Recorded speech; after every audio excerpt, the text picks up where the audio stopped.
Hi everyone! Today I am going to show you how to create a gatefold or flip fold booklet. This project is a fun way to experiment and play with your character drawings.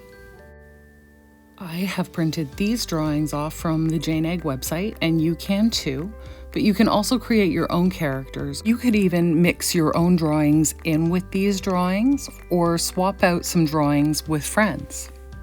To get started, you'll need a pencil and eraser and some masking tape. I have 2 rolls of washi tape that I'm going to use, but plain masking tape will work fine. You'll also want to have a pair of scissors and a ruler handy, and of course some drawings, all around the same size. I am going to start by drawing margins and trimming away the white space on either side of each of the drawings. For the drawings that I'm working with, it looks like around 2 1/4 inches in from the outer edge will do, so I will start by marking that.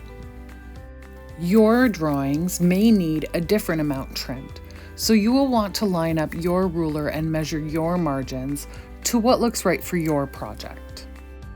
Now that I have those marks in place, I am going to use the ruler to draw a line along the new edge that I want to create. A great trick to keep your lines squarely set is to look at the lines on your ruler and make sure that they are moving along in the same direction as the edge of the paper below it.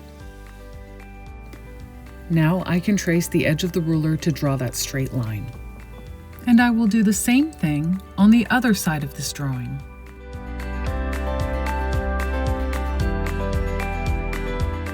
And I'm going to do the very same thing to the other drawings that I have. Once those lines are all in place, I'm ready to start cutting, and I'm keeping my scissors just to the inside of the line that I'm cutting on.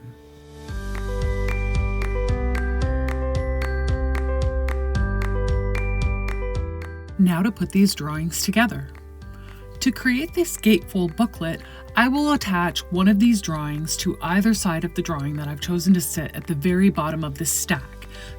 The drawings that are going to fold out and over the bottom drawing are the ones that we're going to cut, and that bottom drawing gets to stay totally whole. So we're going to set aside one drawing and work on cutting those other 2 into thirds. The idea here is that we want to cut these characters into thirds: a head, a body, and feet, or maybe tentacles as this one character has. I am lining up my ruler to mark the lines that will divide this drawing into 3 sections. And then just like before, I'm going to line up my ruler with the lines moving in the same direction as the edges of the paper so that I can draw evenly straight lines across. And I'm doing the same thing to my other drawing, and then I'm ready to cut, this time cutting directly on the line. And before I start to tape things together, I'm going to just erase all of these little pencil marks.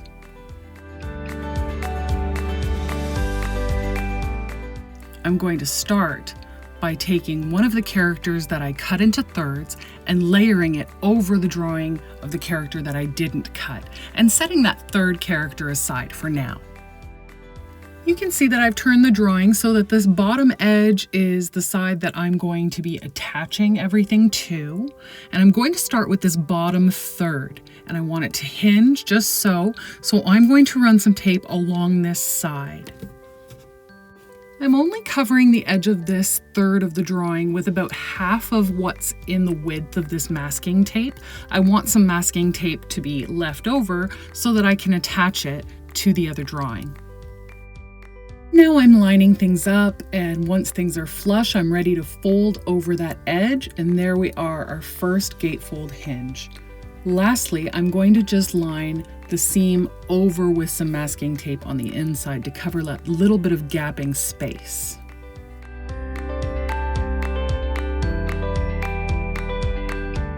Time to repeat that process on the other 2 segments of this drawing.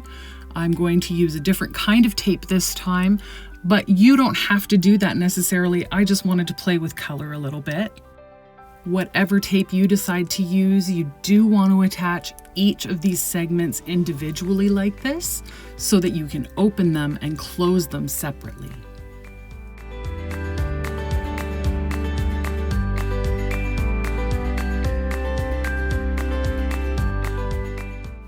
And then we'll do the exact same thing with the other drawing on the other side.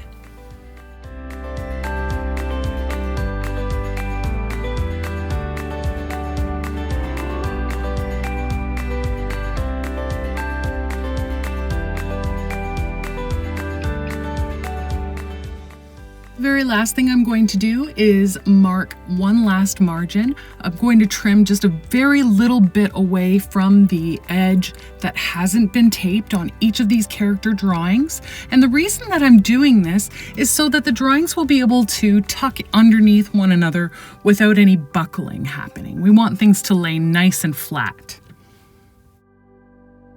And there we are, all done and ready to mix up these characters.